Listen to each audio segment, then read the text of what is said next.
আজি ৰাজ্য চৰকাৰৰ বাবে এটা অতি আনন্দৰ আৰু স্মৰণীয় দিন। এই সময়ছোৱাত আমি 1,389টা নিযুক্তি আমি সম্পূৰ্ণ কৰিব পাৰিলোঁ আৰু ৰাজ্য চৰকাৰৰ 1 লাখ নিযুক্তিৰ যিটো প্ৰতিশ্ৰুতি আছিল তাক আমি গৌৰৱেৰে সৈতে পূৰ্ণ কৰিব পাৰিলোঁ।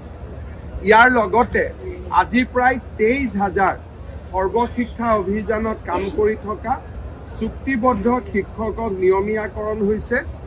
এই সংখ্যাটো যদি আমি ধৰোঁ তেতিয়াহ'লে যোৱা 5 বছৰত অসম চৰকাৰত 4 বছৰত চৰকাৰী চাকৰি লাভ কৰা কৰ্মচাৰীৰ সংখ্যা 1,24,345 জন হ'ল আৰু এখেতসকলক যদি আমি নিয়মীয়াকৰণ বুলি বাদ দিওঁ তেতিয়াহ'লে এই সংখ্যাটোৱে 1,389টাত ভৰি দিলে।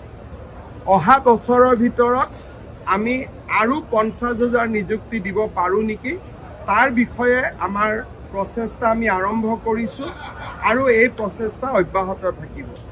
2012 চনত চুক্তিবদ্ধভাৱে শিক্ষক নিযুক্তি দি অসমত নিকা শিক্ষক নিযুক্তিৰ এটা প্ৰক্ৰিয়া আমি আৰম্ভ কৰিছিলোঁ।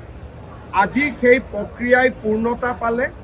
প্ৰায় 24,000 শিক্ষকক আমি আজি স্থায়ী শিক্ষকৰ মৰ্যাদা প্ৰদান কৰিলোঁ। টেট শিক্ষকৰ ভৱিষ্যতক লৈ যোৱা 10 বছৰ বহুত আলাপ আলোচনা, বহুত লিখা, বহুত সম্পাদকীয়, বহুত আলোচনা অনুষ্ঠিত হৈছিল। আজি সকলো জল্পনা কল্পনাৰ আমি জৱনিকা পেলাই গোটেই শিক্ষকখিনিক নিযুক্তি কৰিলোঁ। 2012 চনত মই এখেতসকলক বিকশিত অসমৰ সেনানী বুলি কৈছিলোঁ। মোৰ আজিও মই বিশ্বাস কৰোঁ যে অসমৰ চৰকাৰী মাধ্যমত পঢ়া সেই নিষ্পেষিত পৰিয়ালবিলাকৰ শিশুসকলৰ কাৰণে আমাৰ টেট শিক্ষকসকল এক ডাঙৰ অনুপ্ৰেৰণা। তেওঁলোক বিকশিত অসমৰ সেনানী। পুনৰ এবাৰ মই তেওঁলোকক অসমৰ শিক্ষা জগতখনৰ নৱজাগৰণৰ বাবে নিজক আকৌ এবাৰ সমৰ্পিত কৰাৰ বাবে আহ্বান জনাইছোঁ। শিক্ষামন্ত্ৰী ৰণোজ পেগু ডাঙৰীয়াক অভিনন্দন জনাইছোঁ যে তেখেতৰ নেতৃত্বত এই সোণসেৰীয়া যাত্ৰাই এক নতুন মাত্ৰা পালে।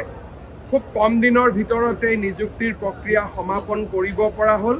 মই শিক্ষা বিভাগক আকৌ এবাৰ মোৰ অন্তৰৰ গভীৰতম কোণৰ পৰা ধন্যবাদ জনাইছোঁ।